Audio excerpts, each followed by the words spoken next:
നമസ്കാരം, മലയാളി വാർത്ത home and ലൈഫിലേക്ക് സ്വാഗതം.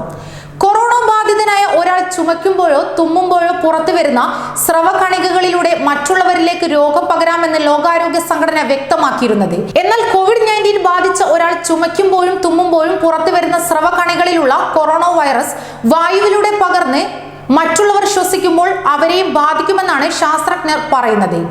ഇൻഫ്ലുവൻസ എ വൈറസിന് മനുഷ്യ ചർമ്മത്തിൽ 2 മണിക്കൂറിൽ താഴെ മാത്രമേ ജീവിക്കാൻ സാധിക്കുകയുള്ളൂ. അതേസമയം കൊറോണ വൈറസിന് ഇത് 9 മണിക്കൂർ 4 മിനിറ്റാണെന്നാണ് പഠനത്തിൽ തെളിഞ്ഞത്. ചുമ, തുമ്മൽ എന്നിവയിലൂടെ പുറത്തെത്തുന്ന വൈറസ് കണികകളോട് സാദൃശ്യം പുലർത്താൻ വൈറസുകളെ കഫം പോലെയുള്ള വസ്തുവുമായി കലർത്തി ചർമ്മത്തിൽ തേച്ചപ്പോൾ ഇവയ്ക്ക് 11 മണിക്കൂർ വരെ നിലനിൽക്കാൻ സാധിച്ചിരിക്കുന്നു.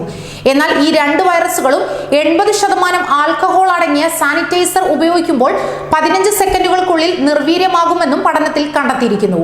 എന്നാൽ വൈറസ് വായുവിലൂടെ പകരുന്നതിനെ കുറിച്ചുള്ള തെളിവുകൾ ബോധ്യപ്പെടുന്നതല്ലെന്ന് ലോകാരോഗ്യ സംഘടന അറിയിച്ചതായി ന്യൂയോർക്ക് ടൈംസ് റിപ്പോർട്ട് ചെയ്യുന്നു. വായുവിലൂടെ കൊറോണ വൈറസ് പകരുമോ എന്നതിനെ കുറിച്ചുള്ള ഗവേഷണങ്ങൾ നടക്കുന്നുണ്ടെങ്കിലും ഇതിന് വ്യക്തമായ തെളിവുകൾ ലഭിച്ചിട്ടില്ലെന്നാണ് WHO ഗവേഷകർ പറയുന്നത്. അതേസമയം അടച്ചിട്ട മുറികളിലും മറ്റും കോവിഡ് പകരാതിരിക്കാൻ 6 അടി അകലം മതിയാകില്ലെന്ന് അമേരിക്കയിലെ US centres four disease control and prevention പറയപ്പെടുന്നു. ഇത്തരം അകത്തളങ്ങളിൽ കൊറോണ വൈറസിന് വായുവിലൂടെ 6 അടി ദൂരത്തിനപ്പുറം ഇരിക്കുന്നവരിലേക്ക് പകരാനാകുമെന്ന് CDC മുന്നറിയിപ്പ് നൽകുന്നു. 6 അടി അകലം എന്ന മാനദണ്ഡമാണ് തൊഴിലിടങ്ങളും റെസ്റ്റോറന്റുകളും ഒക്കെ നിലവിൽ പാലിക്കുന്നത്. ഈ സാമൂഹ്യ അകല മാനദണ്ഡം പിന്തുടർന്ന് ലോകമെങ്ങും സ്കൂളുകളും സിനിമാ തിയേറ്ററുകളും തുറക്കാൻ തുടങ്ങുമ്പോഴാണ് CDCയുടെ പുതിയ നിലപാട് ആശങ്കയേറ്റുന്നത്. കൊറോണ വൈറസിന് ചെമ്പ് പ്രതലങ്ങളിൽ 4 മണിക്കൂറും കാർഡ്ബോർഡിൽ 24 മണിക്കൂറും പ്ലാസ്റ്റിക്കിലും സ്റ്റെയിൻലെസ് സ്റ്റീലിലും 72 മണിക്കൂറും വരെ നിലനിൽക്കാനാകുമെന്ന് മുമ്പ് കണ്ടെത്തിയിരുന്നു. ആവശ്യത്തിന് വെന്റിലേഷൻ ഇല്ലാത്ത അടഞ്ഞ ഇടങ്ങളിലാണ് വായുവിലൂടെ കൊറോണ വൈറസ് പടരാൻ സാധ്യത കൽപ്പിക്കുന്നത്.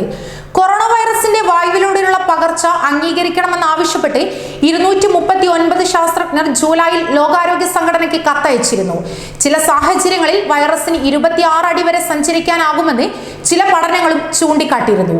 അതേസമയം കോവിഡ് രോഗികളിൽ 63% 40-ന് താഴെയുള്ളവർ ആയതിനാൽ സമ്പർക്കം വഴിയുള്ള രോഗവ്യാപനം കൂടുന്നുണ്ടെന്ന് അനുമാനിക്കാം. രാജ്യത്ത് COVID-19 ബാധിച്ചവരിൽ 62.5% 40 വയസ്സിന് താഴെയുള്ളവരാണ്. എന്നാൽ റിപ്പോർട്ട് ചെയ്യപ്പെട്ട കോവിഡ് മരണങ്ങളിൽ 88% 44 വയസ്സിന് മുകളിലുള്ളവരാണ് എന്നതാണ് ശ്രദ്ധേയം.